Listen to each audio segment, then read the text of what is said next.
Bismillahirrahmanirrahim. Assalamualaikum warahmatullahi wabarakatuh. Selamat pagi anak-anak sekalian, kelas 8 yang sangat saya cintai. Alhamdulillah, pada pagi hari ini kita bertemu kembali dengan Ustaz Saiful dalam proses belajar mengajar. Walaupun kita masih belajar secara online, walaupun kita masih belajar jarak jauh, mudah-mudahan tidak mengurangi keberkahan dan kemanfaatan kita mencari ilmu. Amin ya rabbal alamin.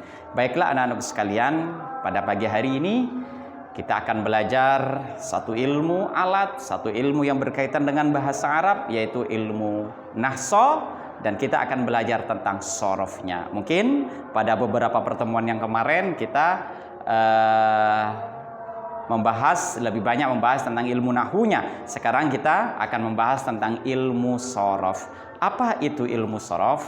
Ilmu sorof itu anak-anak sekalian yang sudah mempunyai kitab, yang sudah punya LKS, dibuka halaman 56. Sambil mendengarkan keterangannya Ustaz Saiful, anak-anak sekalian buka kitabnya, buka bukunya halaman 56, dibaca, insya Allah akan menambah khazanah keilmuan kita tentang ilmu sorof. Baiklah anak-anak sekalian, kita akan mempelajari tentang ilmu sorof. Apa ilmu sorof itu?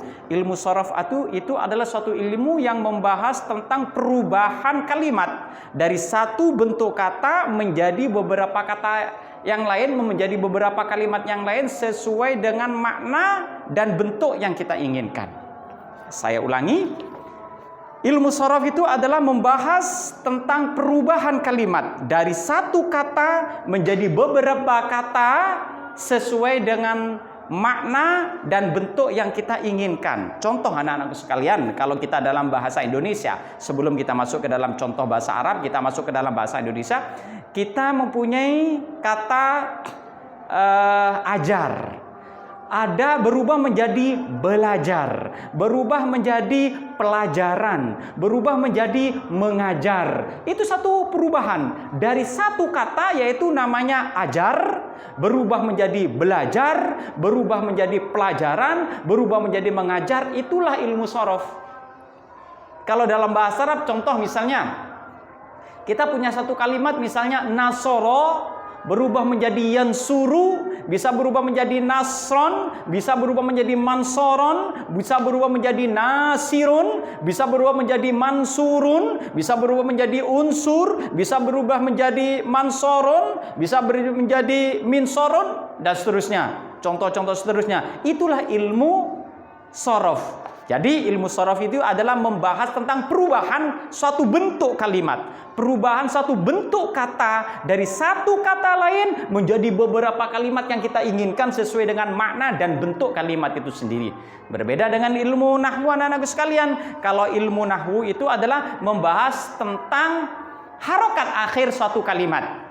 Tapi kalau ilmu sorof ini adalah yang dibahas itu adalah perubahan dari kalimat itu sendiri, perubahan dari kata itu sendiri. Jadi satu kata menjadi beberapa kata sesuai dengan arti dan bentuk kalimat itu sendiri. Baiklah anak-anak sekalian, kita sudah tahu tentang apa itu ilmu sorof dan apa yang dipelajari dalam ilmu sorof. Nah, anak-anak sekalian, ilmu sorof ini membahas tentang perubahan suatu kalimat dari kalimat lain sesuai dengan arti dan makna yang kita inginkan. Ingat, setiap kalimat dalam bahasa Arab ini, semua kalimat dalam bahasa Arab ini mempunyai kalimat asal.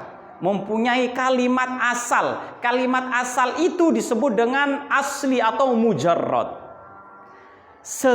Semua kalimat dalam bahasa Arab, ya, itu pasti paling sedikit kalimat itu terdiri dari 3 huruf. Tidak ada satu kalimat dalam bahasa Arab yang huruf aslinya 2 huruf, tidak ada. Paling sedikit 3 huruf, paling banyak 4 huruf. Kita akan membahas yang 3 huruf terlebih dahulu anak-anak sekalian. Semua kosakata, semua kata-kata, lafaz-lafaz bahasa Arab itu kalimat aslinya pasti paling sedikit 3 huruf. Nah, 3 huruf ini disebut dengan mujarrad. Nah, contoh anak-anak sekalian ya. Kita mempunyai kalimat misalnya kitabun. artinya buku. Ini kalimat dasarnya adalah kataba. Semua kalimat mujarrad, semua fi'il mujarrad, ya, ini nanti asalnya terdiri dari 3 huruf. Huruf yang pertama ini istilahnya disebut dengan fa fi'il. Fa fi'il. Di kitab ada anak-anak sekalian. Nanti anak-anak sekalian lihat ya. Ini hanya mendengarkan penjelasan Ustaz Saiful. Huruf yang kedua ini disebut dengan ain fi'il. Huruf yang ketiga itu disebut dengan lam fi'il. Setiap kalimat isim ataupun fi'il dalam bahasa Arab pasti mempunyai fa fi'il, pasti mempunyai ain fi'il, pasti mempunyai lam fi'il. Karena ini adalah huruf dasar atau istilahnya mujarrad dalam kaidah ilmu shorof. Jadi semua kata dalam bahasa Arab ini pasti mempunyai fa fi'il, ain fi'il, dan lam fi'il. Itu anak-anak sekalian, itu yang perlu diketahui. Contoh. Nah, kalau sudah seperti kitabun ini, mana fa fi'ilnya? Tentu nanti harus dikembalikan pada huruf aslinya, dikembalikan pada mujarradnya.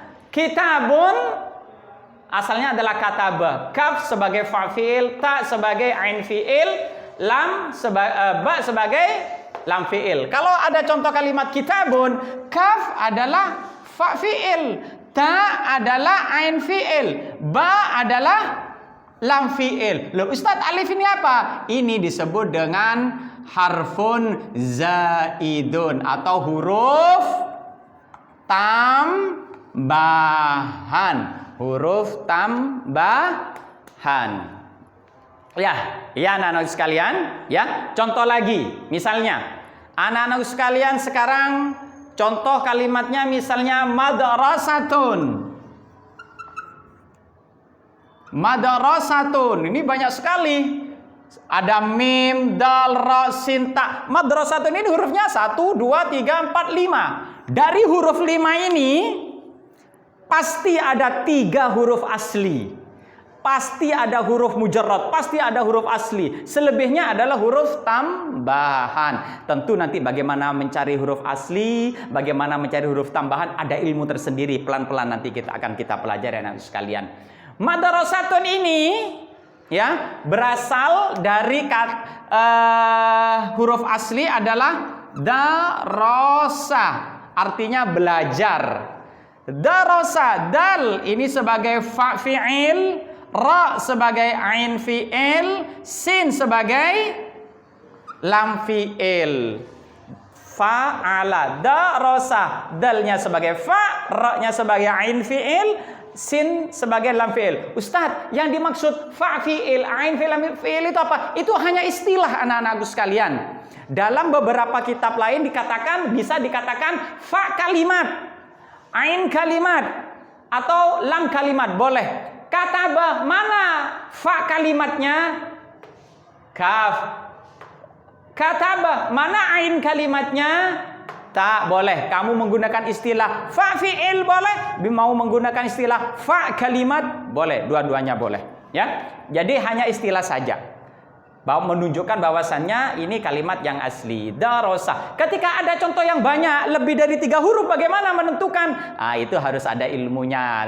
Pelan-pelan. Ini kan ilmu secara umum yang ingin Ustaz Saiful sampaikan. Oh, ini loh yang dikaji dalam ilmu shorof. Oh, ini loh yang dipelajari dalam ilmu shorof. Seperti itu. Tetap darasa, dal. Mana madrasatun, mana fa fi'il? Kalau orang sudah pinter ya, kalau orang sudah bisa, dalnya fa fi'il. Mana ain fi'ilnya? Ra-nya ain fi'il. Mana lam fi'ilnya? Sin lam fi'ilnya. Ustadz, mim sama ta ini apa? Ini disebut dengan harfun zaidah atau huruf tambahan. Segitu. Fahim tuh anak-anak sekalian?